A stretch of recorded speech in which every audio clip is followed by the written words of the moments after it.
Deus rejeitou Saul e enviou Samuel a Belém para ungir um novo rei para Israel.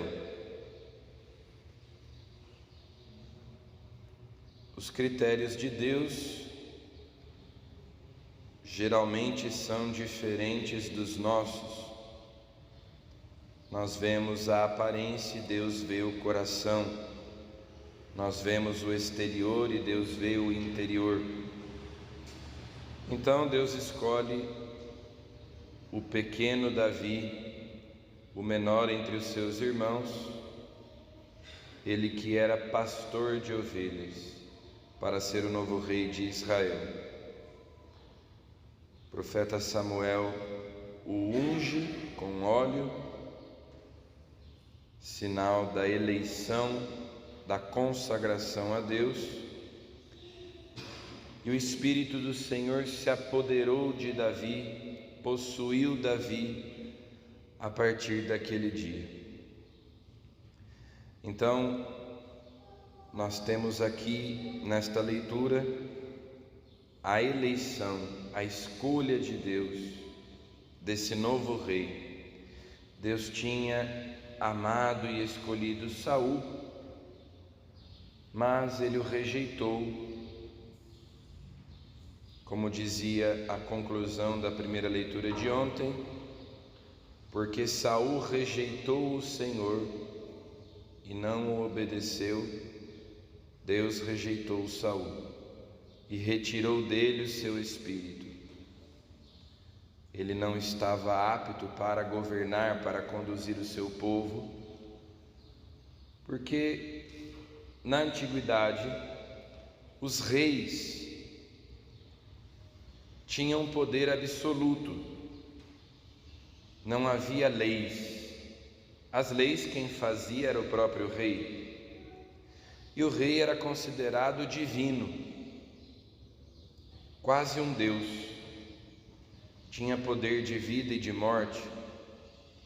Ele fazia as leis, ele julgava, ele executava. Em Israel, porém, o rei devia ser um ministro de Deus, um servo de Deus. Tinha que obedecer às leis de Deus, porque o rei de Israel é o próprio Deus. Então, quando Saul rejeitou, desobedeceu às ordens de Deus, ele já não servia para governar o povo de Deus, que não é como todos os outros povos, é um povo consagrado, é o povo eleito. Então agora Deus unge um novo rei, e os seus critérios para a escolha desse rei são bem diferentes dos critérios humanos. Tanto que Samuel, quando chega à casa de Jessé, logo vê Eliabe, Abinadab, que eram altos, fortes, e pensa que Deus teria escolhido esses para serem reis.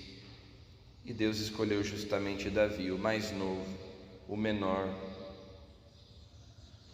como diz São Paulo, para que todos saibam que é o poder de Deus, que tudo isso não vem de nós mesmos, mas de Deus. Então Davi, que é pastor de ovelhas, escolhido ali em Belém, uma pequena cidadezinha de Judá, sem grande expressão, sem grande importância, é lá que Deus vai buscar o novo rei. E no Evangelho nós temos nos últimos dias lido as controvérsias entre Jesus e os fariseus e os mestres da lei. São 5 controvérsias, disputas entre Jesus e os mestres da lei. E uma delas é esta, a respeito do sábado. O Filho do Homem é Senhor também do sábado. Quando se dizia logo no início do Evangelho de Marcos, que Jesus pregava como quem tem autoridade, não como os mestres da lei, é porque logo se percebeu que Jesus não apenas interpretava as leis, mas ele tinha o poder de modificar as leis. Ele é o legislador. Ele fez essas leis. Ele deu essas leis a Moisés. E por isso, ele pode também modificá-las.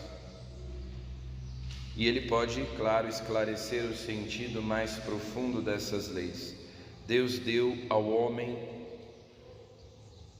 a lei do repouso, o descanso sabático, para libertar o homem do trabalho, para que o homem fosse livre, para que o homem não fosse escravo do trabalho e pudesse, inclusive, prestar culto a Deus, participar do descanso de Deus,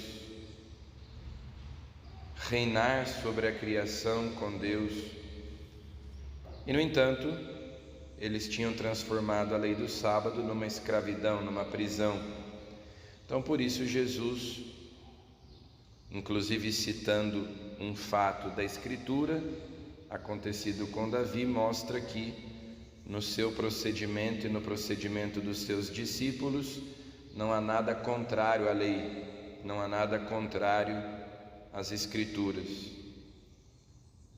Mas o Filho do Homem é Senhor também do sábado. Ele veio revelar o sentido mais profundo das Escrituras. Ele próprio é a chave hermenêutica com que se devem ler as Escrituras, a chave de interpretação das Escrituras. Toda a Escritura, toda a Bíblia, o Antigo e o Novo Testamento falam de Jesus. É a partir dele que nós devemos ler a palavra de Deus, o livro sagrado, inclusive as passagens do Antigo Testamento, inclusive a lei do sábado. O Filho do Homem é Senhor também do sábado. O sábado foi feito para o homem e não o homem para o sábado. A religião não deve ser vivida como um conjunto de normas, um conjunto de regras, mas cada uma das práticas da virtude da religião devem ser vividas como atos de amor para com Deus, na liberdade dos filhos de Deus. Então peçamos a Ele que nós vivamos assim a nossa fé, com liberdade, com amor. Nós que fomos escolhidos por Deus, nós que fomos chamados por Deus para sermos membros do seu povo. O Senhor nos escolheu como escolheu Davi, e o Espírito do Senhor se apoderou de nós, nos possuiu, assim como possuiu Davi. Então, movidos, guiados, conduzidos pelo Espírito de Deus, nós também façamos as obras de Deus, movidos pelo amor, e não simplesmente para cumprirmos algumas obrigações que nos são impostas, mas para manifestarmos o amor para com Deus. Amém.